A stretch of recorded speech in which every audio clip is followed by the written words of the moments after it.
성경의 처음 시작은 창세기 1장 1절입니다. 태초에 하나님이 천지를 창조하시니라. 이 말씀은 성경 66권을 여는 첫 관문입니다. 그래서 이 말씀에 믿음을 가지고 넘으시면 성경 66권의 말씀이 우리께 되는데, 태초에 하나님이 천지를 창조하시니라 이 말씀에 걸려 넘어지면 66권이 열리지가 않습니다. 태초에 하나님이 천지를 창조하셨습니다 라고 하는 이 말씀은 세계 우주 만물이 우연히 만들어진 게 아니라 하나님의 분명한 계획과 뜻을 가지고 창조하셨다라는 것을 보게 됩니다. 이건 온 천지 만물뿐만 아니에요. 우리 모두도 마찬가지입니다. 내 한 사람이 이 땅에 온 것은 그냥 우연히 우리 부모님이 실수해서 아니면 그냥 온 게 아니라 하나님의 분명한 계획과 뜻이 있어서 우리가 이 자리에 있는 줄 믿습니다. 인생의 기초를 어디에 두느냐에 따라서 우리의 삶은 전혀 다릅니다.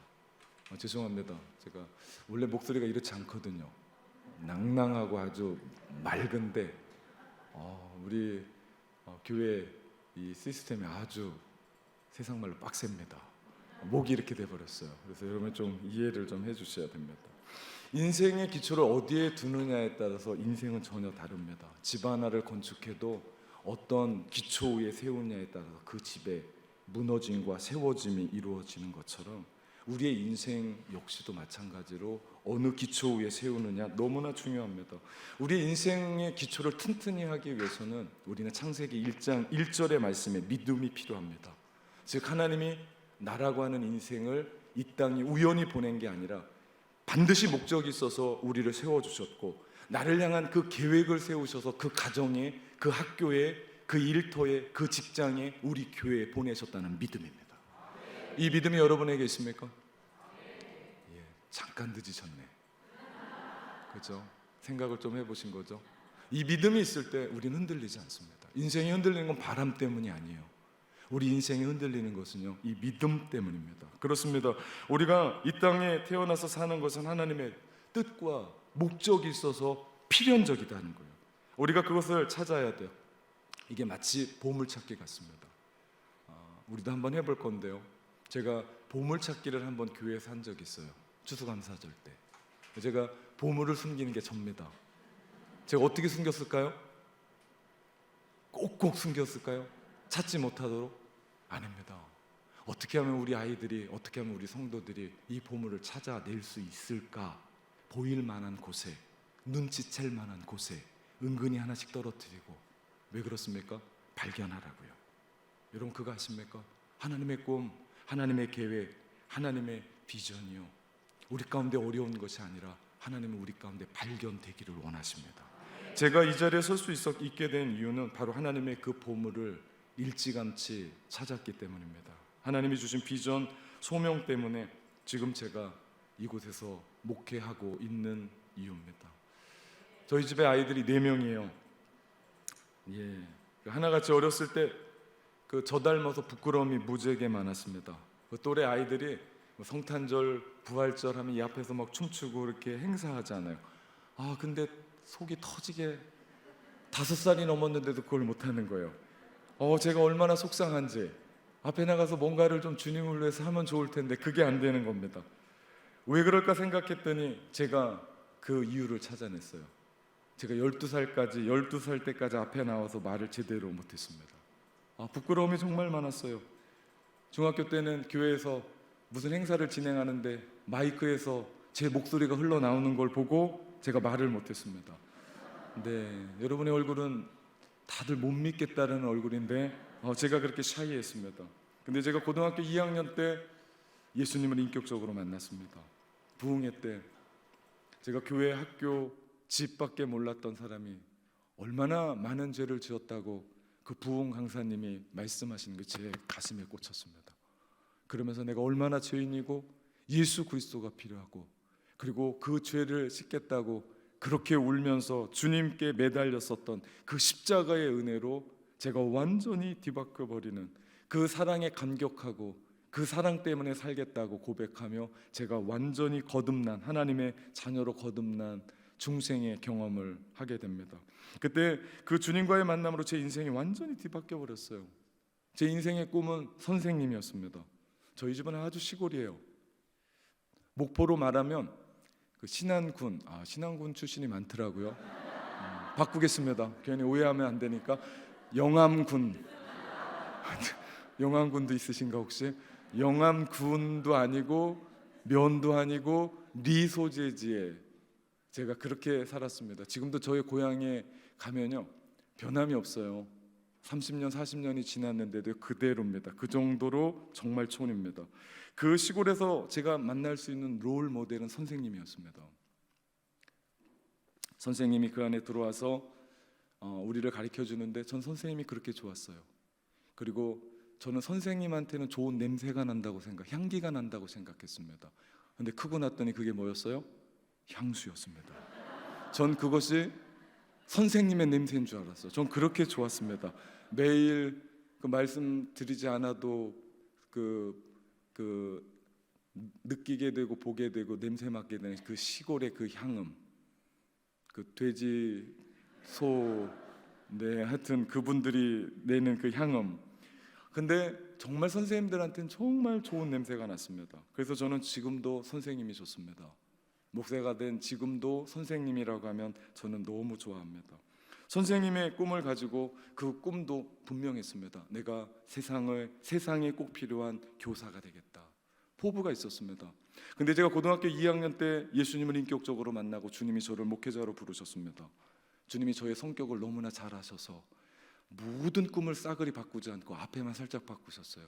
세상이 필요한 사람을 만드는 교사에서 하나님의 나라에 필요한 사람을 만드는 교사로. 근데요, 제가 신학을 공부하고 나니까 목사와 교사는 하나입니다. 다르지 않더라고요. 동일합니다. 목사가 가리키는 사람이잖아요. 인생을 어떻게 잘 살 건가, 이건 너무나 중요합니다. 지금 있는 이 인생, 여러분 지금까지 잘 살아오셨습니다. 그리고 지금까지 열심히 사셨습니다. 박수받아 마땅할 인생입니다. 정말 중요한 건 무엇을 먹을까, 무엇을 마실까, 무엇을 입을까가 아니라 이것은 주님이 말씀하신 대로 이방인이 구하는 것이다. 세상 사람들이 구하는 것이다. 주님이 우리를 부르셔서 예수 그리스도의 십자가의 보혈로 우리를 하나님의 자녀로 만드셨다면 우리는 달라야 됩니다. 왜요? 주님의 핏값으로 구원받은 우리가 엄청난 하나님의 사랑과 그 은혜를 받았기 때문에 우리는 다르게 살아야 돼요. 예전에 예수 몰랐을 때는요 그냥 살아도 됐습니다. 내 욕심껏, 내 마음껏, 내 생각대로 살아도 문제가 되지 않았습니다. 근데 내 안에 예수 그리스도가 들어오고 나서 우리 안에 어떤 영적인 갈급함이 있는 거예요.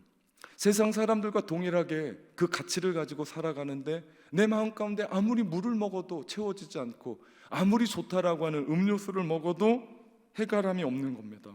이는 하나님의 비전, 하나님의 목적으로 오늘을 살아가라고 하는 하나님의 영적인 갈망인 줄 믿습니다. 여러분 가운데 그런 갈증이 있습니까? 내 마음 가운데 신앙생활하면서 풀리지 않는 갈증이 있습니까?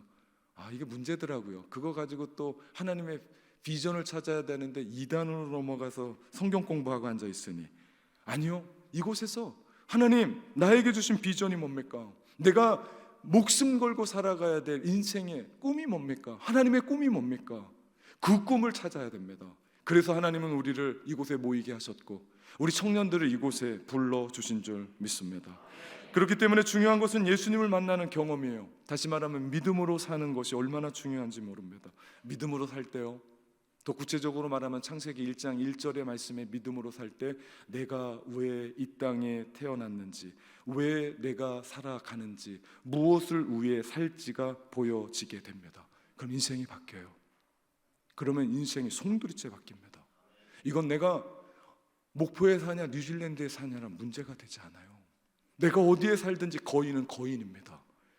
산등성에 올려놔도 거인은 거인이고 골짜기에 내려도 거인은 거인입니다. 근데 난장이는요, 산꼭대기에 올려놔도 난장이는 난장이고 골짜기에 내려놔도 난장이는 난장입니다. 중요한 건 뭡니까? 내 안에 그런 믿음이 있냐는 겁니다. 하나님이 나를 부르셔서 이 땅 가운데 하나님이 세우셔서 가정을 맡기셨고 우리에게 전공을 맡기셨고 학업을 맡기셨고 교회를 맡기셨고 자녀들을 맡기셨고 나에게 꿈을 맡기셨다고 하는 그런 믿음이 여러분 가운데 있느냐는 겁니다. 있습니까? 그러면 우리 안에 하찮은 존재는 아무도 없습니다.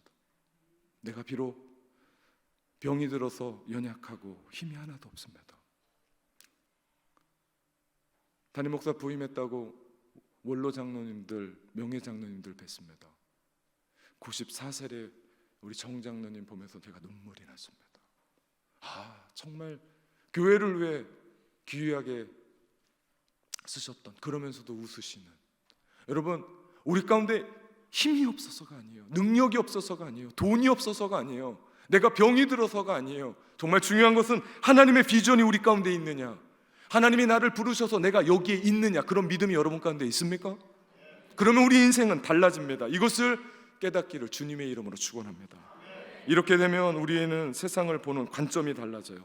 이제는 무엇을 먹을까, 무엇을 마실까, 무엇을 입을까에 대한 관심이 없어요. 요즘 젊은이들 밥 먹기 전에 뭐예요? 할렐루야. 우리 나이 드신 분들이 이렇게 얘기하면 목사님이 기도합니다. 맞습니다. 네, 기도하죠. 근데 우리 젊은이들은 뭐예요? 인스타에다 그거 올리잖아요. 내가 이거 먹었어, 나 이거 먹어. 그 옷 입고 나면 뭐합니까? 사진 찍어서 올리죠. 나 이런 것 입어. 그죠? 그런데요, 우리가 하나님의 믿음 안에서 그 관심을 갖게 되면 관심이 달라집니다.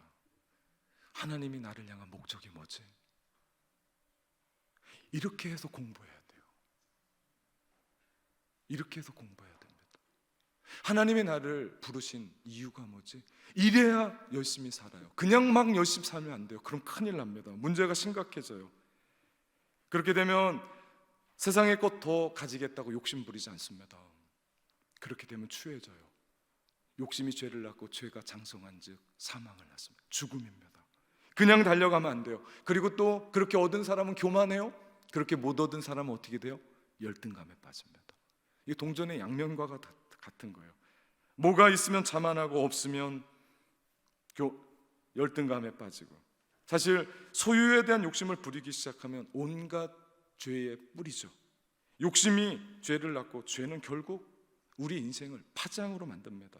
모든 뿌리는 그 존재가 아니라 소유에 대한 욕심을 가지고 삽니다. 예수님의 인격적으로 만난 사람은 이제 인생을 세상 사람들이 갖는 가치가 아니라 하나님의 뜻을, 하나님의 계획을, 하나님의 목적에 두는 줄 믿습니다. 하나님이 나를 왜 부르셨지? 하나님은 왜 내가 그 공부하게 하시지? 여러분 걱정하지 마십시오. 여러분이 공부를 잘하든 못하든, 여러분이 많은 돈을 벌든 못 벌든, 여러분이 건강하든 건강하지 않든, 여러분에게 이런 비전과 이런 꿈과 이런 믿음이 있을 때 하나님은 반드시 그 인생을 사용하시는 줄 믿습니다. 중요한 건 그래서 교회에 오는 거예요. 이 믿음 가지고 교회에 오는 거예요. 여러분 이런 얘기를 어디서 합니까?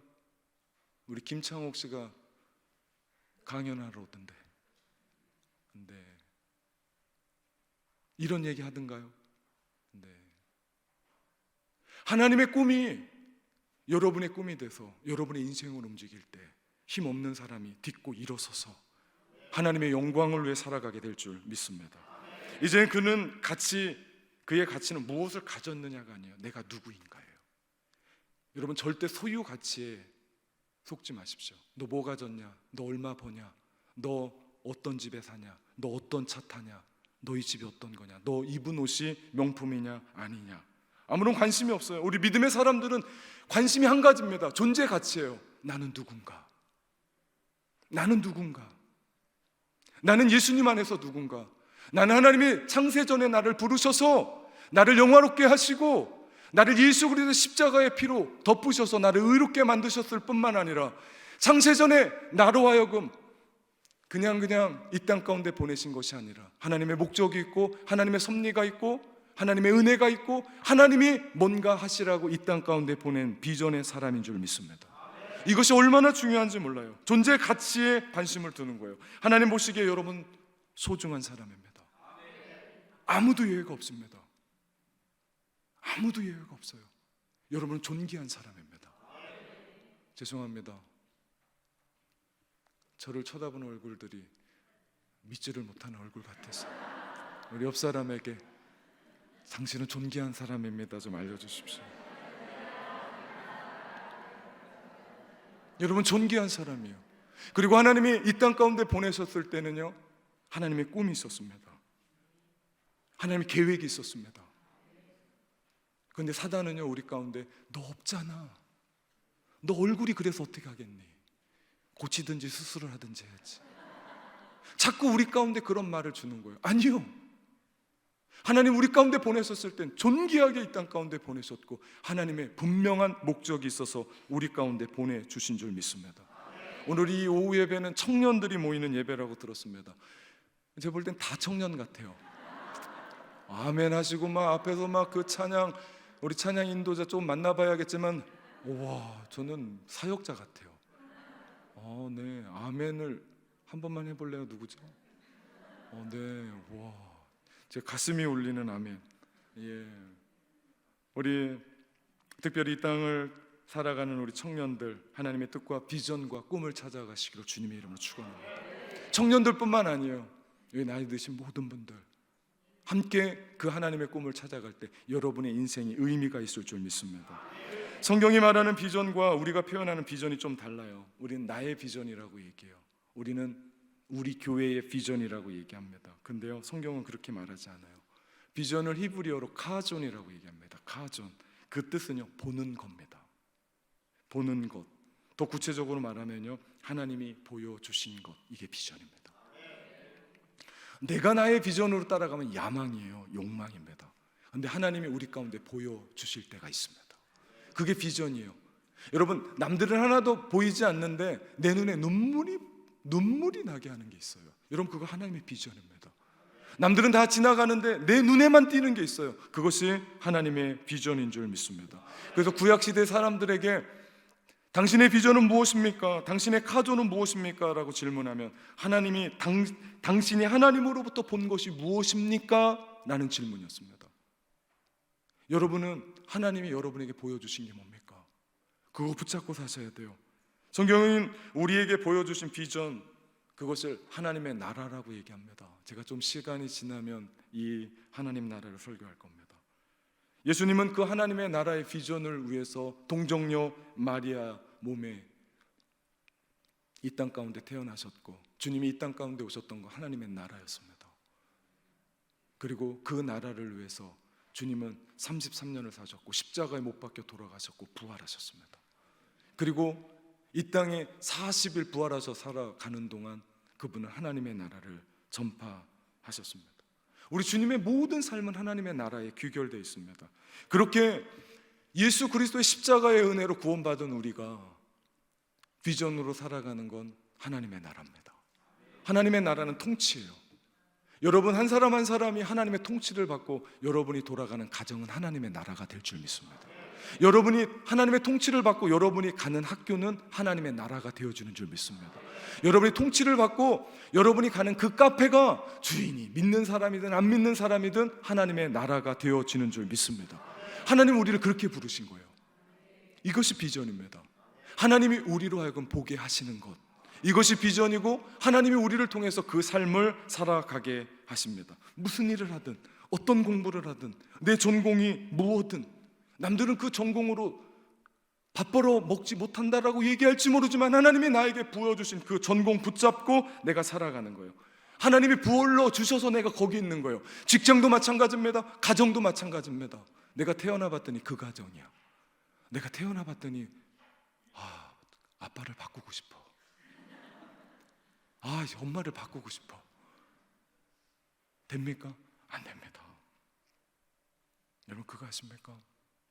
제가 결혼주례를 하면서 그런 마음이 듭니다.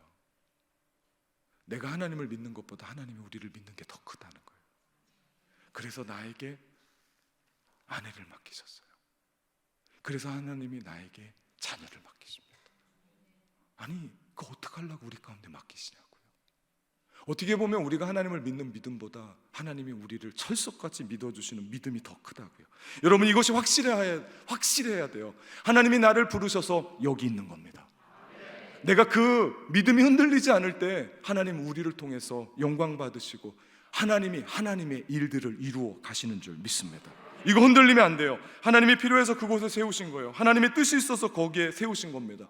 하나님의 분명한 목적이 있어서 우리를 거기에 세우신 줄 믿습니다. 이런 삶 살면 근사하지 않습니까? 마음이 평안하지 않습니까? 그렇게 되면 우리의 이 땅을 살아가는 자세와 태도가 달라집니다. 하나님 나를 거기에 부르셨는데 대충 살겠습니까? 하나님 나를 그 학교에 부르셨고 그 가정에 부르셨고 그 직장에 부르셨는데 내가 그냥 살겠습니까? 최선을 다하지 않을까요? 하나님의 목적과 그 뜻대로 살아가지 않겠습니까? 세계적인 베스트셀러 작가인 켄 블랜차드의 책 비전으로 가슴을 뛰게 하라라고 하는 곳에 비전을 이렇게 설명합니다. 비전은 자신이 누구이고 어디로 가고 있으며 무엇이 그 여정을 인도할지를 아는 사람이다라고 얘기합니다. 비전은 그거예요. 비전은 그냥 내가 걸어놓은 어떤 것이 아니라 그 비전은 내가 누구고 지금 내가 어디 가고 있고 그리고 그 여정을 비전이 인도해요. 여러분 또 보게 되겠지만 요셉을 이끌어갔던 건 하나님의 꿈입니다. 오늘 보게 됐던 우리 다니엘을 이끌어갔던 것은 하나님의 꿈입니다. 여러분을 지금 이끌어가는 건 뭡니까? 우리 청년 목장에 그 적용 질문을 하나 하라고 저한테 부탁을 하더라. 이거 나누십시오. 지금 나의 인생을 이끌어가는 게 뭔지 정확하게 나누십시오. 지금 내 인생을 이끌어가는 게 뭔지. 여러분 그게 남자친구여서는 안 돼요. 큰일 날 일입니다. 그게 기성세대가 꿈꿨던 돈이면 큰일 납니다. 저는 우리 청년들을 축복합니다. 여러분을 이끌어가는 그것이 하나님의 비전이길 축복합니다.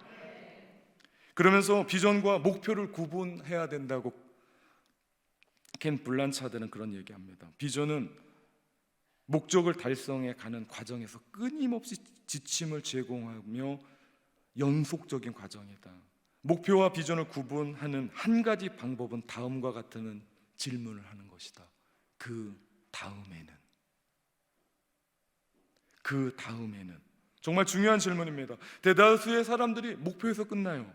목표를 비전으로 착각해요. 그래서 그거 이루면 됐다고 생각합니다. 돈으로 합시다. 여러분이 제일 좋아하는, 내가 원하는 만큼 돈을 벌었다 합시다.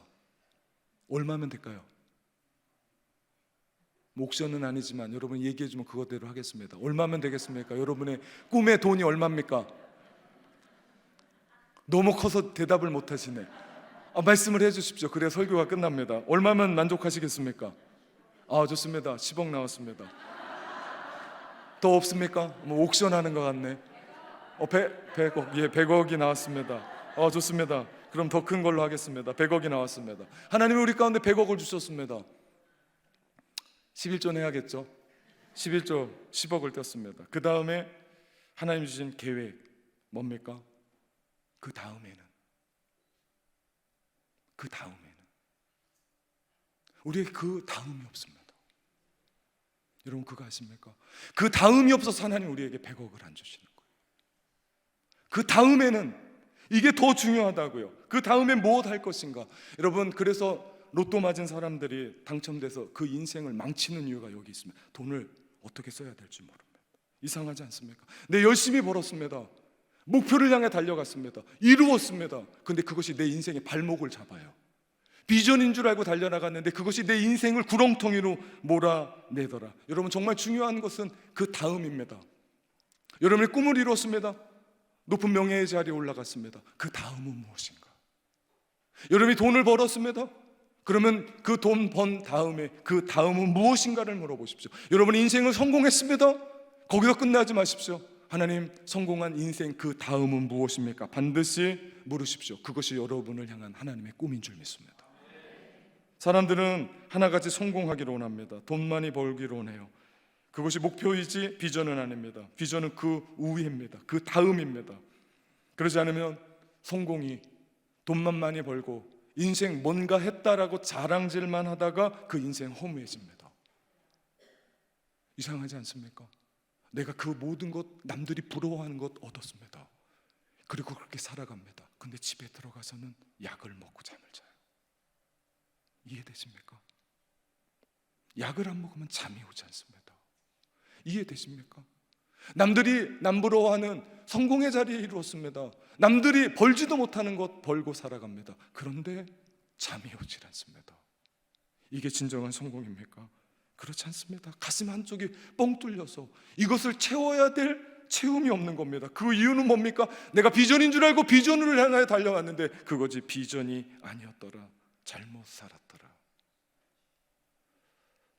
제가 뉴질랜드 이민 목회하면서 참 많은, 정말 한국에 있으면 만나지도 못할 사람들을 많이 만납니다. 제가 잊지 못할 한 분의 임종을 기억합니다.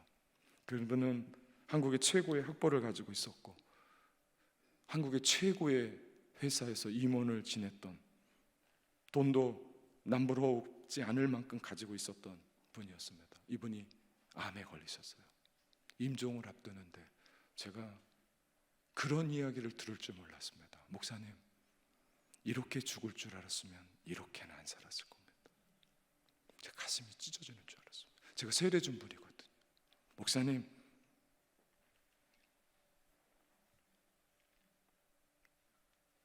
이럴 줄 알았으면 제가 이렇게는 안 살았을 겁니다.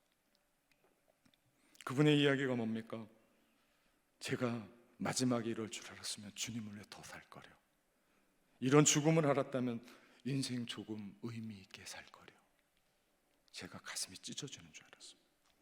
저는 오늘 성경의 인물 중에 한 사람, 다니엘을 여러분에게 소개하고 싶습니다. 다니엘이 살았던 시대는 나라가 망해버렸습니다.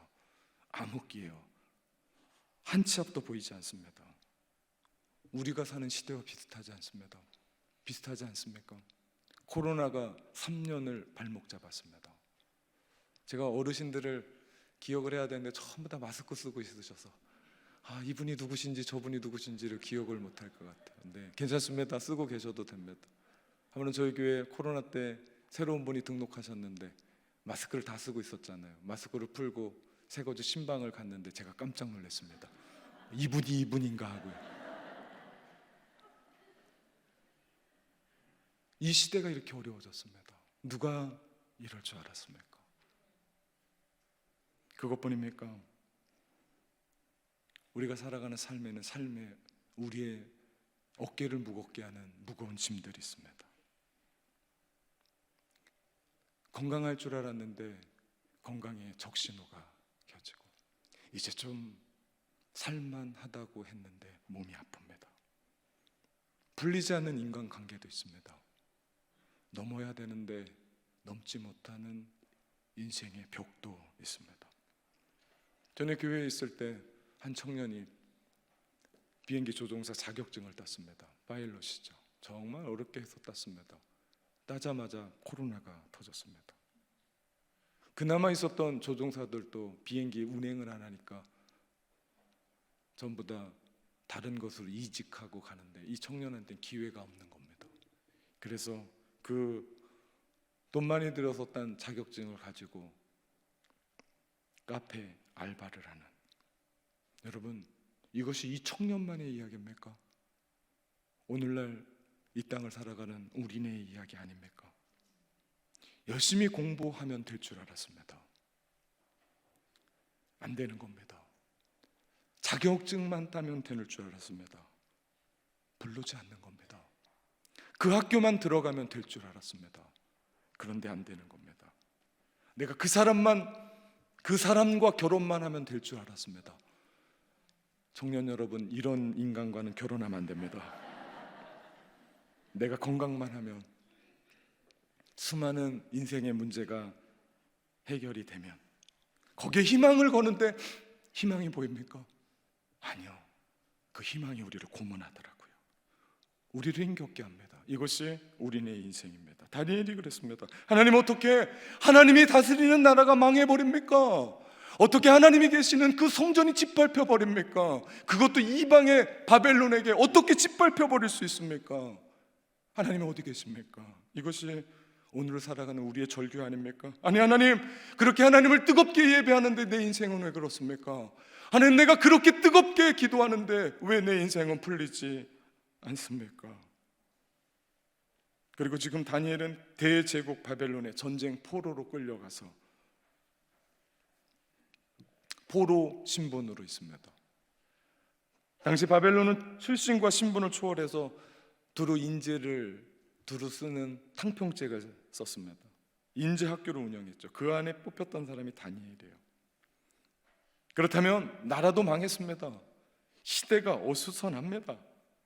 새로운 나라에 가서 정착하고 인재로 뽑혔으니까 거기에서 벼슬 하고 새롭게 공부하고 돈 벌고 가정 꾸미고 그러면 되는 거 아닙니까? 그런데 다니엘은 그렇게 하지 않습니다. 사람들이 그렇습니다. 삶이 복잡해지면 제일 먼저 끈을 끊는 것이 하나님의 말씀에서 멀어집니다. 사람이 몸이 힘들고 몸이 아프면 하나님의 말씀 붙잡아야 되는데 그러지 못하고 옛 본성으로 넘어갑니다. 우리에게는요 본성이 있어요. 이렇게 하는 건 힘들어요. 뭐 배가 나와서 그런지 뭐 허리도 땡기고 이게 편해요. 그렇죠? 우리 인생은요 예수 그리스도로 말미암아 구원받은 인생인데 우리 안에 있는 죄성이 자꾸 우리를 넘어뜨리려 합니다.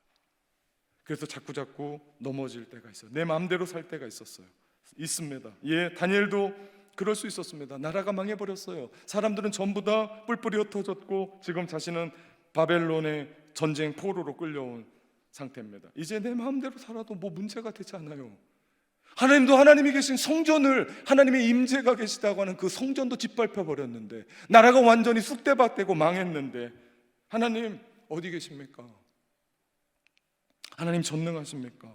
왜 이래도 그대로 두지 않습니까? 내버려 두십니까? 항의할 수 있었습니다. 생각해 보면 다니엘의 인생이나 오늘을 살아가는 우리의 인생이 다르지 않습니다. 이 험한 세상 어떻게 살까요? 포기할까요? 세상 사람들이 이야기하는 것처럼 욕이라도 한번 해볼까요? 아니요, 그렇지 않습니다. 예수 믿는 청년들은 달라야 됩니다. 예수 믿는 우리는 뭔가 달라도 달라야 됩니다. 어떻게 달라야 됩니까? 우리는 그것을 다니엘에게서 배웁니다. 다니엘은 그런 시대를 살면서 다른 삶을 살았어요. 그는 그 속에서 하나님이 주신 비전을 세웁니다. 그것이 거룩함을 지키는 것이었습니다. 오늘 본문 1장 8절 말씀에 다니엘은 뜻을 정하여 왕의 음식과 그가 마시는 포도주로 자기를 더럽히지 아니하리라 하고 자기를 더럽히지 아니하도록 환관장에 구했습니다. 오늘 말씀을 보니 다니엘은 뜻을 구했습니다. 다니엘은 그런 상황에서도 하나님의 꿈을 꿨다는 거예요. 다니엘의 비전은 절대로 국무총리가 아니었습니다. 출세하고 돈 버는 일이 아니었어요. 그는 단지 더러운 것으로부터 보호하겠다는 것, 더럽히지 않겠다는 거였습니다. 성결을 유지해 그 마음을 비전을 꿈꾸고 있습니다. 왕이 내려주는 음식 중에 문제는 고기였습니다. 왜냐하면 이방 신전에서 흘러내려왔던, 이방 신전에서 제사 드리고 들어왔던 고기였기 때문에 하나님의 말씀에 부합되지 않은 것이었기 때문에 그것으로 말미암아 나를 지키겠다는 얘기입니다. 한편으로 생각하면 지금이 그럴 때냐고요. 찬밥 더운 밤 가릴 때냐고요. 주는 대로 다 먹고 힘내서 공부하고 출세해야 되는 거 아닙니까? 여러분 그렇게 얘기하지 않습니까? 제가 아직 적응을 못해서 못하는데 고3 지금 네가 교회 갈 때냐, 고3 네가 지금 예배할 때냐, 1년만 참자. 여러분 이거 사단의 속삭임입니다. 1년 참아보십시오. 대학 가면 아이들 신앙 다 잃어버립니다. 지금 찬밥 더운 밥 가릴 때라는 거죠. 다니엘이 그런 겁니다. 지금 하나님의 뜻을 구할 때라는 거죠. 왜냐하면 그에겐 비전이 있었기 때문입니다. 다니엘을 이끌어 간 건요 하나님의 비전이었습니다. 요셉을 이끌어 간 것은요 하나님의 비전이었습니다. 그래서 살게 된 거예요. 여러분에게 묻습니다. 오늘 목장 나눔하는 청년들에게 묻습니다. 여러분을 이끌어 가는 건 뭡니까? 여러분을 진짜 이끌어 가는 게 뭡니까? 솔직히 해주십시오. 내 인생을 이끌어 가는 게 뭡니까? 만약에 그것이 하나님이 아니었다면 여러분 함께 나누며 회개해야 될 일입니다. 하나님의 비전이 우리의 인생을 이끌어 갑니다. 비전이 있으면요 시험 좀 못 봐도 포기하지 않습니다. 비전이 있으면 직장생활, 사회생활 하다가 어려워도 포기하지 않습니다. 하나님의 비전이 있으면 신앙생활하면서 절대 낭망하지 않습니다. 기도하면서 한 번 응답되지 않았다고 일희일비하지 않습니다. 끝까지 하나님이 응답하실 때까지, 비전이 이루어질 때까지 우리는 하나님께 머물게 되는 줄 믿습니다. 그 결과 어떤 일이 일어납니까? 다니엘은 고기 먹고 그 왕의 음식을 먹었던 청년들보다 채소만 먹었거든요. 얼굴이 더 아름다웠습니다. 더 빛났습니다. 그래서 요즘 채소만 많이 먹잖아요. 그죠? 이게 은혜 아닙니까? 여러분, 우리가 하나님의 비전을 가지고 살아갈 때 하나님은 우리의 인생을 이끌어갈 줄 믿습니다. 우리 표 아닙니까? 누가 졌는지 정말 근사합니다. 내 인생을 저는 이거를 앵커한다라고 생각하지 않고 그냥 건다고 생각했습니다. 그런데 앵커더라고요. 여러분, 그렇게 하나님의 꿈에 여러분의 인생을 거십시오. 흔들리지 않도록 하나님께 거십시오. 그게 일거리든 이거리든 상거리든. 제가 이걸 마침 못 물어봤습니다. 도대체 뭘 물어보겠습니까? 지금까지 여러분은 어떤 비전이 있었습니까? 하나님을 믿고 신앙생활하고 공부하고 직장생활하고 가정을 이끌면서 사업체 운영하면서 여러분에게 어떤 하나님의 꿈이 있었습니까? 이건 돈 많이 버냐, 행복하냐, 평안하냐보다 더 중요합니다. 돈 몇 푼 버는 것보다, 학교 성적 A뿔 내는 것보다, 지금 내가 왜 공부하고 있고, 내가 왜 사업하고 있고, 왜 내가 이 자리에서 웃고 있고, 내가 왜 하나님을 향해 살고 있는지 너무나 중요합니다. 목에 칼이 들어도 이 죽으면 죽으리라고 하는 마음의 결단으로 하나님의 그 비전을 따라갈 때 하나님은 우리를 통해서 영광 받으실 줄 믿습니다. 그렇게 될 때 여러분의 얼굴은 다니엘의 얼굴이 빛났던 것처럼 하나님의 꿈이 여러분의 얼굴을 빛나게 할 겁니다. 뭐 화장품 좀 좋은 거 안 써도 괜찮아요. 네, 걱정하지 마십시오. 요즘 마스크가 여러분의 삶을 보호하고 계시잖아요. 그잖아요. 예, 그거 벗으면 큰일이잖아요. 화장품 어떤 거 쓰지 않아도 하나님의 비전이 여러분을 빛나게 할 줄 믿습니다. 그러길 주님의 이름으로 축원합니다. 사실 다니엘이 꿈었던 꿈은요, 엄청난 꿈이 아니었어요. 여러분, 고기 몇 점 안 먹는다는 게 무슨 큰 꿈입니까? 그렇지 않습니까? 거창하지도 않았어요. 대단한 비전도 아니에요. 망해버린 나라, 그렇게 산들 누가 신경이나 씁니까? 누가 그렇게 인정이나 해줍니까? 고기 하나 안 먹는다고 그 나라가 회복됩니까? 그러나 다니엘은 달랐습니다. 주님 앞에 묵묵히 꿋꿋하게 자신이 일했던 하나님의 사람, 바벨론의 2인자로 등극하지만 그 위대한 자리에 올라갔지만 다니엘이 포기하지 않은 게 있습니다. 그것은 예루살렘을 향하여 난 창을 열고 하루에 3번씩 그 어떤 일이 있어도 하나님 앞에 기도했었던 사람입니다. 그가 누굽니까? 그가 바로 하나님 안에서 살았던 신실한 사람이었습니다. 저는 여러분을 축원합니다. 하나님 앞에 신실하십시오. 탈무드에 이런 얘기가 나옵니다. 한 랍비가 학생들에게 이상한 시험 문제를 줬어요. 학생들에게 살아있는 닭을 주면서 아무도 보지 않는 데서 각자 닭을 잡아오는데 털을 다 뽑아와라. 오늘 저녁에는 닭고기 요리다. 주어진 시간은 딱 2시간입니다. 모든 학생들이 흩어져서 닭을 잡아왔습니다. 시간이 다 돼서 닭을 다 잡아왔어요. 근데 오직 한 학생만 닭을 못 잡고 온 겁니다. 많은 학생들이 비웃었어요. 평소에도 바보짓 하더니 역시 다르지 않구나. 비웃었습니다. 그때 선생님이 물었습니다. 왜 닭을 그냥 가지고 왔느냐? 그 학생이 대답합니다. 닭을 잡으려고 했더니 닭이 자기를 보고 있더래요. 아무도 없는 데서 닭을 잡으라고 그랬잖아요. 네, 자기를 쳐다봐서 못 잡겠대요. 그래서 닭에게 보자기를 씌워서 닭을 잡으랬더니 누가 보고 계신 거예요? 하나님이 자기를 보고 계신. 이 이야기를 할 때 모든 학생들이 숙연해졌습니다. 그때 선생님이 말합니다. 랍비가 말합니다. 아무도 없는 곳에서 사람다운 사람이 되는 것, 이것이 하나님 앞에 서는 것이다. 아무도 없는 곳에서 사람답게 서는 것, 그것이 하나님 앞에 서는 것, 이것이 신실함입니다. 우리 헬라어로 코람데오, 하나님 앞에서. 이것이 비전을 품은 사람들의 모습입니다. 여러분, 여러분의 인생을 성공하고자 합니까? 그러면 하나님 앞에 신실하게 쓰십시오. 하나님께서 여러분을 귀하게 쓰임 받기를 원합니까? 그러면 하나님 앞에 신실함으로 쓰십시오. 공부를 잘하느냐 못하느냐는 후자입니다. 내가 능력이 있느냐 못하느냐, 그것은 후자입니다. 잘하면 좋겠지만 그거 어떻게 하겠습니까? 그 머리가 그런 걸 그거 어떻게 하겠습니까? 괜찮습니다. 못해도 괜찮습니다. 하나님 앞에 신실하기만 한다면.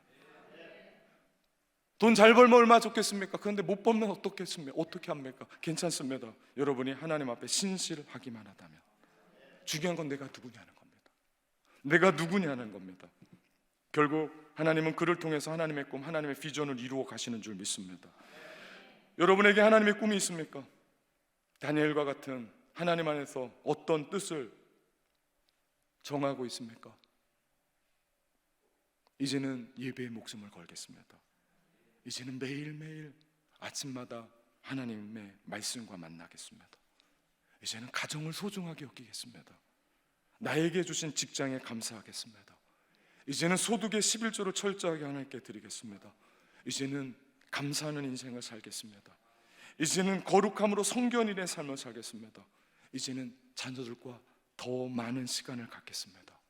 이제는 아내를 더 사랑하겠습니다.